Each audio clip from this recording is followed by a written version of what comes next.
नारोवाल के कस्बा लाला के करीब हाफिजाबाद से जफरवाल जाते हुए मुसाफिर बस बेकाबू होकर सड़क किनारे तालाब में जा गिरी। हादसे में 2 अफराद जाँ बहक जबकि खवातीन और बच्चों समेत 15 मुसाफिर जख्मी हो गए हैं।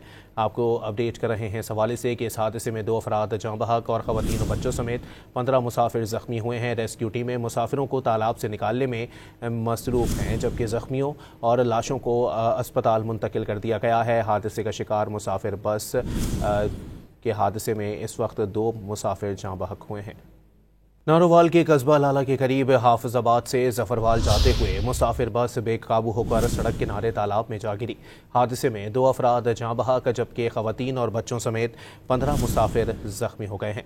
आपको अपडेट कर रहे हैं इस हवाले से कि इस हादसे में 2 अफराद जाँ बहक और खवातीन और बच्चों समेत 15 मुसाफिर जख्मी हुए हैं। रेस्क्यू टीमें मुसाफिरों को तालाब से निकालने में मसरूफ हैं जबकि जख्मियों और लाशों को अस्पताल मुंतकिल कर दिया गया है। हादसे का शिकार मुसाफिर बस के हादसे में इस वक्त 2 मुसाफिर जाँ बहक हुए हैं।